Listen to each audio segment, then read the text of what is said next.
এক ছিল রাজ্য, নাম তার শুভলক্ষ্মীপুর। এই রাজ্যে ছিল অপার প্রাকৃতিক সৌন্দর্য আর মানুষের মধ্যে ছিল শান্তি আর সুখের বিস্তার। তবে এই রাজ্যের সবথেকে বিশেষ বিষয় ছিল রাজ্যের এক কোণায় অবস্থিত একটি জাদুর বন। এই জাদুর বনে বাস করত দুটি শিশু, অরণ্য আর আরণ্যক। অরণ্য ছিল রাজা রুদ্রবীরের পুত্র, আর আরণ্যক ছিল রাজ্যের প্রধান যোদ্ধা বিদ্যাধরের কন্যা। তারা দুজনেই ছিল অত্যন্ত সাহসী এবং কৌতূহলী। একদিন অরণ্য আর আরণ্যক জাদুর বনের গভীরে এক অজানা অভিযানে নামার সিদ্ধান্ত নিল। তারা দুজনেই জানত এই বনের ভেতরে লুকিয়ে আছে অনেক রহস্য এবং জাদুর সামগ্রী। তবে তারা এও জানত যে এই বনে প্রবেশ করা সহজ নয়, কারণ এখানে আছে নানা ধরনের বিপদ এবং অদ্ভুত প্রাণী। যাত্রা শুরুর আগের দিন তারা রাজা রুদ্রবীরের কাছ থেকে অনুমতি নিয়ে নিল। রাজা তাদের সাহস দেখে খুশি হলেন এবং তাদের জন্য একটি বিশেষ জাদুর তলোয়ার এবং একটি জাদুর ঢাল উপহার দিলেন, যা তাদের বিপদ থেকে রক্ষা করবে। অরণ্য আর আরণ্যক প্রস্তুত হয়ে বনের দিকে রওনা দিল। বনটি ছিল এতটাই ঘন যে সূর্যের আলো খুব কমই ভেতরে পৌঁছাতে পারত। তবে তাদের সাহস ছিল অটুট, আর তাই তারা নির্ভয়ে বনের ভেতরে প্রবেশ করল। প্রথমেই তারা একটি রহস্যময় নদীর পাশে এসে পৌঁছাল। নদীটি খুবই শান্ত, কিন্তু এর পানিতে ছিল এক ধরনের মায়াবী আলো। তারা নদী পার হওয়ার পরিকল্পনা করল। হঠাৎ করে নদী থেকে একটি জাদুর মাছ ভেসে উঠল এবং বলল, তোমরা যদি এই নদী পার হতে চাও, তবে আমাকে একটি প্রশ্নের উত্তর দিতে হবে। অরণ্য প্রশ্ন করল, কি প্রশ্ন? মাছটি বলল, কোন জিনিসটি মানুষের জীবনে সবচেয়ে মূল্যবান? অরণ্য কিছুক্ষণ চিন্তা করে উত্তর দিল, ভালোবাসা।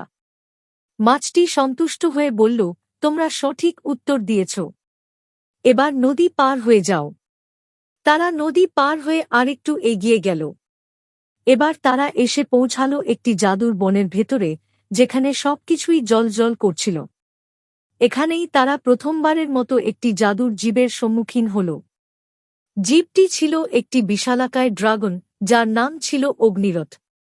অগ্নিরথ তাদের দেখে গর্জন করে উঠল, তোমরা কে আর কেন এখানে এসেছ? আরণ্যক বলল, আমরা অরণ্য আর আরণ্যক। আমরা এই বনের রহস্য উন্মোচন করতে এসেছি। অগ্নিরথ বলল, তোমাদের সাহস আছে, কিন্তু এখানে আসার জন্য সাহস যথেষ্ট নয়। তোমাদের জাদুর শক্তির প্রয়োজন। আরণ্যক তাদের জাদুর তলোয়ার আর ঢাল তুলে ধরল। অগ্নিরথ সেটা দেখে মৃদু হাসল এবং বলল, তোমরা প্রস্তুত আছো? তবে আমাকে একটি প্রশ্নের উত্তর দিতে হবে। মানুষের জীবনের সবচেয়ে বড় শক্তি কি? আরণ্যক কিছুক্ষণ চিন্তা করে বলল, আস্থা।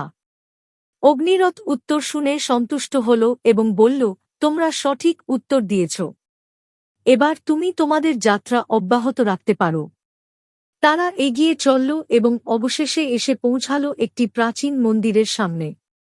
মন্দিরটি ছিল বহু পুরনো, আর তার দরজায় ছিল এক শক্তিশালী জাদুর তালা। মন্দিরের পাশে ছিল একটি পাথরের ফলক, যেখানে লেখা ছিল, এই মন্দিরে প্রবেশ করতে হলে তোমাদের সত্যিকারের বন্ধুত্বের প্রমাণ দিতে হবে।